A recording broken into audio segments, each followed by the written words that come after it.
Dakilang Diyos, pinupuri ka namin, sinasamba. Niluluwalhati at pinasasalamatan.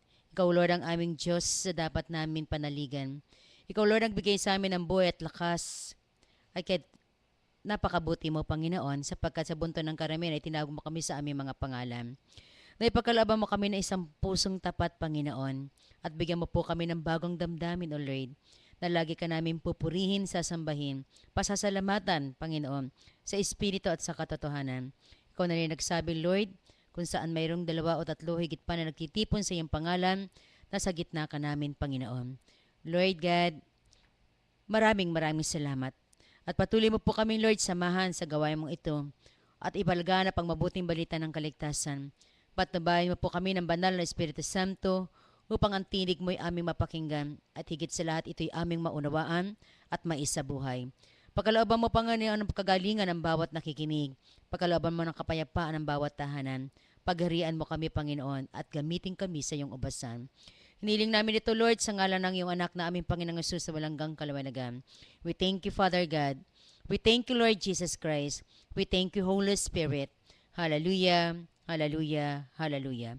Luwalhati sa Ama, sa Anak, sa Espiritu Santo, kapara ng sa unang-una, ngayon at magpakailanman, magpasawalang hanggan, siya nawa.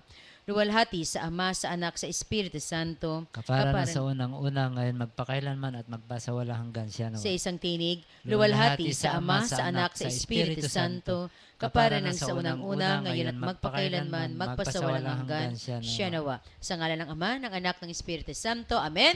Purihin natin ang Panginoon. Glory to God, glory to Christ Jesus, and glory to the Holy Spirit. Amen. Glory to God. Hallelujah. Kasi mga kapatid, siguro, nagtataka kayo, balagi na lang akong pumapalakpak. Amen, Sa 3 araw na ito na ginamit tayo ng ating Panginoon dito sa Healing on the Air, ay bago po lumawig, amen, patuloy po kami nagpupulit at nagpapasalamat sa Diyos sa buhay. At kami po'y bumabati sa inyo na magandang hapon po sa inyong lahat. At ngayon ay araw ng Wednesday, February 22, 2012. Amen. At patuloy po tayo makikinig dito sa ating gawain ng ating Diyos sa buhay, ang Soldiers of Christ, Healing on the Air. Amen? So, sa pamamagitan ng aming sa title na yan, ay patuloy po tayong bibigyan ng kagalingan ng ating Diyos sa buhay. Amen? So, yung aming pagpalakpak po ay pagpupuri sa ating Panginoon. Sabi nga ng ating Diyos sa buhay, ang pagpupuri sa Kanya ay susi upang bumukas ang Kanyang kapangyarihan. So, ang pagpalakpak po ay pagpupuri sa ating Panginoon. Di po ba pag tayo nakakakita ng mga iniidolo nating tao, sila'y ating pinapalakpakan. Amen? Pinadadaman natin na tayo nalulugod at nakita natin sila. Lalo tigit sa ating Diyos na buhay, mga kapatid. Dapat lalo natin siyang palakpakan. Dapat laki natin siyang papurian, pasalamatan, dakilain sapagkat siya'y Diyos na makapangyarihan. Siya ay Diyos na buhay. Amen?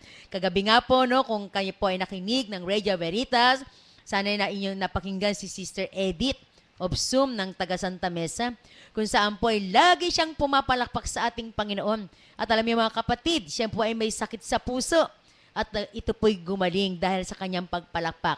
Sapagkat alam niyo po mga kapatid, sa gitna ng ating palad, nandiyan po ay nakakonekta sa heart, yung mga ugat na yan, papunta sa ating puso. Kaya po, palakpakan nyo ang ating Panginoon. Glory to God. Glory to Christ Jesus. Glory to the Holy Spirit. Hallelujah. Hallelujah. Hallelujah. Wala po tayong mababayad sa ating Diyos sa buhay, sa kanyang kabutihan, sa kanyang pagpapala, sa kalakasan at taglay natin, sa kaligayahang nagumapaw sa ating mga puso. Amen. Praise the Lord. Glory to God.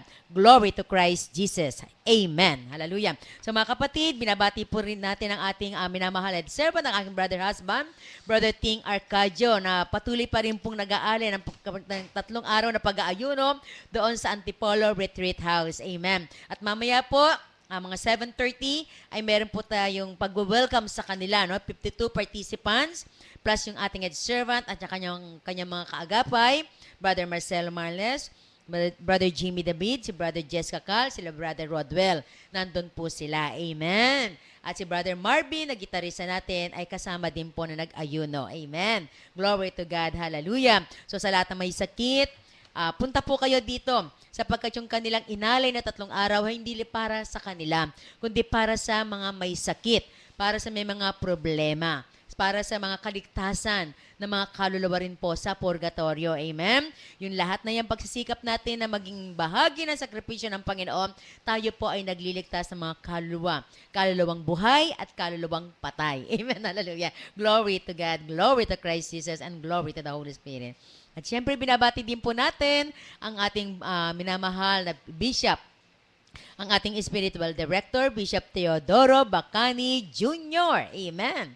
At ganun din pang ating minamahal na Bishop ng Caloocan Diocese, si Bishop Deogracias Iñiguez Jr. At sa kanyang mga kaagapay na mga kaparian ng Caloocan Diocese. Amen. Sila Father Adrian, sila Father John Erlano, at iba pang mga kaparian. Di ba po natin sila mabanggit? Sabalit naniniwala kaming ang kanilang puso ay nasa Soldiers of Christ din po. Amen. Ganun din sa mga taga-Pachem. Amen. At iba pang mga community na laging kasama din po namin sa gawain ng ating Diyos sa buhay. Mga Children of Life, ang New Life community, ang Kinosis, kila Sister Tess de Guzman, at marami pa pong iba. Amen. Glory to God. Binabati ko rin po si Father Vic Robles, na spiritual director naman po natin sa diocese naman po ng Bulacan. Glory to God, glory to Christ Jesus, and glory to the Holy Spirit. Amen. At syempre, sa mga kapatid kong ngayon, viewer po natin, ilan na po sila, Brother June? Sila po ay 15 po na nakikinig at nanonood dito sa ating live stream ng Soldiers of Christ, Catholic Charismatic Healing Ministry. Nandiyan si Sister Kat, taga Saudi po siya, no? Si Sister Jane Malnes, taga Manila, dito Caloocan. Si Santi, at si Sister Fe Garcia. Alam ko, siya po ay nanonood ngayon. Sino pa po? Si Sister Ria. Amen. Nandiyan po siya sa ating, si Catherine, si Jane, sino ba po? Yung pong mga nanonood ngayon, na pwede po kayong mag-text sa amin dito para malaman po namin kung taga saan kayo. Amen? Si Sister Katrina po ay taga UAE. Amen? At alam ko si Abigail na lagi rin po siya. Si Sister Glo, ang kanyang company ay sa insurance company po siya sa Makati, kasama ng kanyang brother, si Sister Glo, no?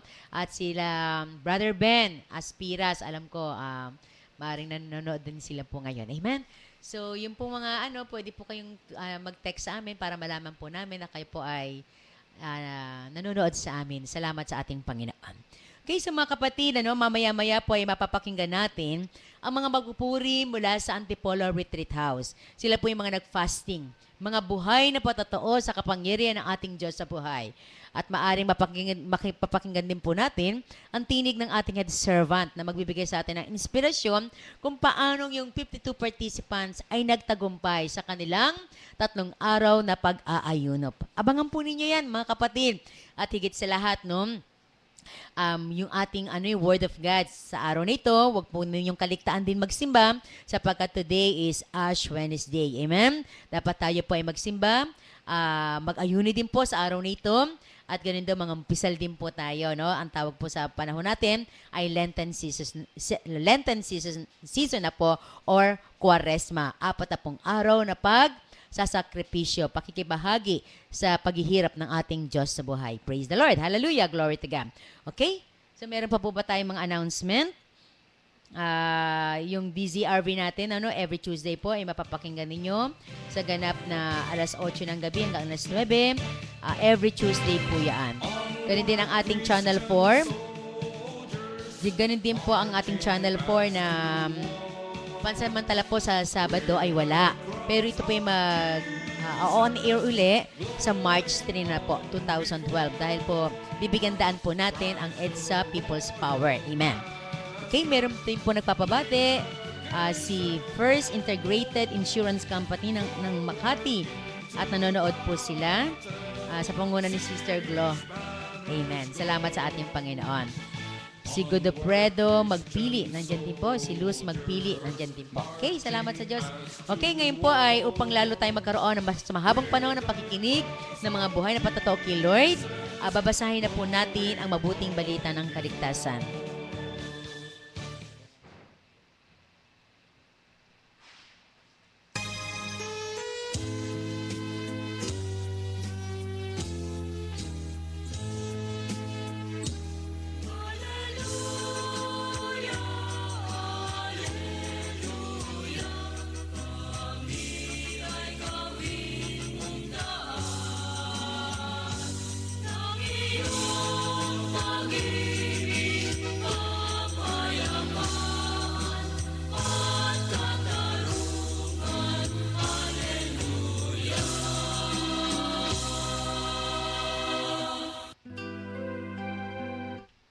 Sumaati nawa ang pag-ibig at pagpapala ng ating Panginoon. Amen.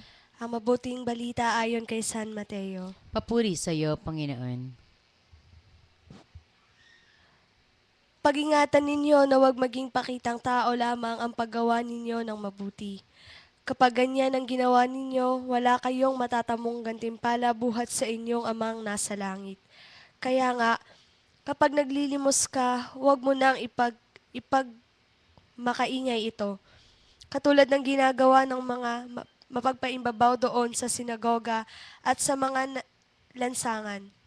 Ginagawa nila ito upang purihin sila ng mga tao. Sinasabi ko sa inyo, tinanggap na nila ang kanilang gantimpala.